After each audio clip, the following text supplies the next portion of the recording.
Gracias por estar en este su programa Bajo la Lupa y gracias para los televidentes de América del Norte y de España. El tema que trataremos esta semana es la verdadera libertad de expresión con la participación de Marcel Granier, venezolano y precisamente un gran comunicador. Bienvenido, Marcel. Hemos querido tenerte en este programa porque tú has sido una de las víctimas de la falta de libertad de expresión. Quisiera preguntarte, ¿cómo tú concibes la libertad de expresión? Mira, no me considero una víctima. Yo creo que las víctimas han sido los millones de venezolanos que hoy en día no pueden escoger su fuente de información.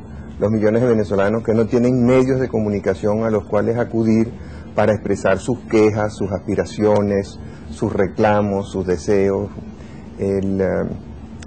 Y eso tiene que ver con la segunda parte de tu pregunta, con el tema de la verdadera libertad de expresión. Libertad de expresión tiene la gente cuando puede decir lo que piensa sin temor a las represalias. Ya.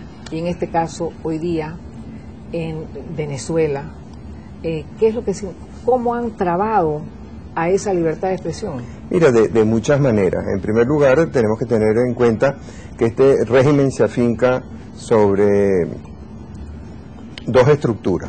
Una estructura ideológica comunista importada de Cuba, con toda la tecnología de represión, de guerra psicológica, de sometimiento de la población que practicaron en la Unión Soviética durante más de 70 años y en Cuba ya durante más de 50 años. Y la otra base de apoyo del régimen es el militarismo. O sea, esto es un grupo de militares que desde que ingresan a la academia militar prácticamente están conspirando para derrocar a cualquier gobierno. Empiezan su conspiración bajo la primera presidencia de Carlos Andrés Pérez, continúan en la presidencia de Luis Herrera Campins, en la presidencia de Jaime Lucinchi, en la segunda presidencia de Carlos Andrés Pérez dan los primeros golpes y continuamente han estado en esa onda golpista. ¿Cómo lo hacen? O sea, ¿cómo someten a la gente? Mira, yo creo que han recurrido mucho a esas técnicas de guerra psicológica que los comunistas manejaron también. El caso de Alemania del Este, de la llamada República Democrática de Alemania, es uno de los modelos que ellos han seguido con más tenacidad, con más empeño. Y un aspecto también a tener en cuenta, porque lo estamos viendo cómo se está poniendo de manifiesto en países como el Ecuador, países como Bolivia, como Nicaragua, como Honduras y en tantas otras partes, es un discurso de parte del jefe de Estado divisionista. Su aspiración no es gobernar para todos los venezolanos, su aspiración no es a unir el esfuerzo de todos los venezolanos para sacar adelante el país. Su aspiración principal es dividir al país en dos bloques irreconciliables. Uno, el que lo apoya a él, y otro, el enemigo al que están adversando continuamente, y que es lo que justifica que el gobierno no pueda mostrar nada a cambio de los 950.000 millones de dólares que ha recibido en estos 10 años. O sea, la justificación de la represión, la justificación de la ineficiencia, la justificación de la corrupción, de la robadera, del continuo meterse en los asuntos de otros países, es la supuesta existencia de un enemigo, tanto interno como externo. Entonces el discurso del presidente Chávez es continuamente dividir, dividir, dividir. Dime una cosa, vamos a cumplir en noviembre 20 años de la caída del muro de Berlín, precisamente lo que tú decías, donde tú veías en un lado inclusive un Berlín maravilloso, cruzabas esta muralla y veías un Berlín trágico. ¿Okay?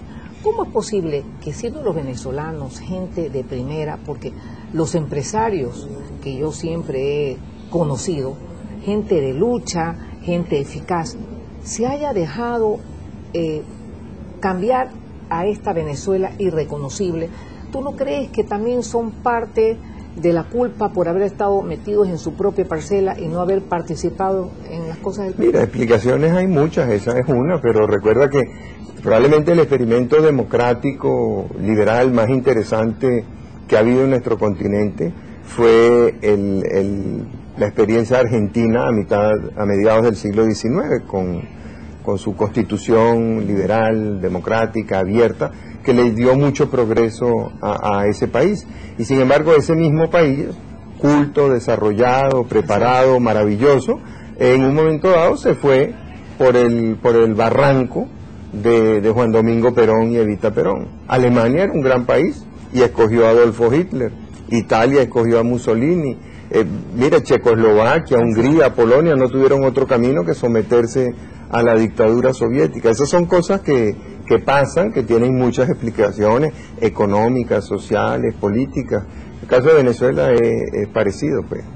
En el caso precisamente de la caída del comunismo, creo que la participación del Papa anterior, del Papa Juan Pablo XX, fue tan importante con Wałęsa. ¿Qué crees tú? ¿Qué va a pasar con América Latina? Porque estamos regresando a prácticamente principios del siglo pasado. Bueno, yo creo que a principios del siglo antepasado, no pasado, estamos, por lo menos en el caso venezolano, la filosofía política del régimen es la filosofía que fue superada en el siglo XIX, o sea, es la filosofía y la idea de las encomiendas, es la filosofía y la práctica del caudillismo, de las montoneras, del saqueo, de la destrucción, de la división. Parece muy interesante la reflexión que hace sobre Juan Pablo II. Si uno se pone a ver por explicaciones a la caída del muro de Berlín, obviamente el Papa Wojtyła tuvo una influencia determinante. ¿Y qué fue lo que él hizo desde el principio? Poner en evidencia todas las violaciones a los derechos humanos que cometían los comunistas.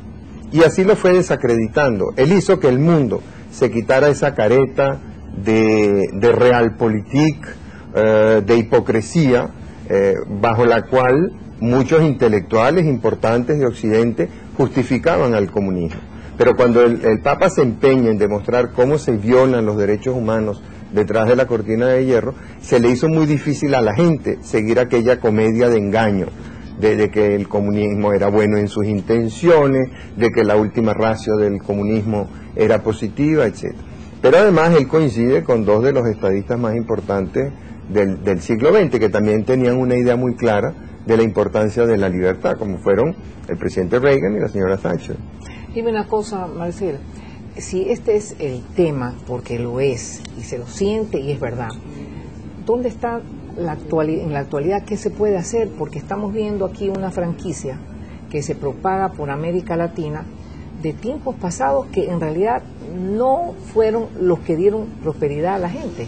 Sí, bueno, fíjate, el mercantilismo ha estado vigente, o sea, no fueron solamente los reyes franceses y la influencia de Colbert quien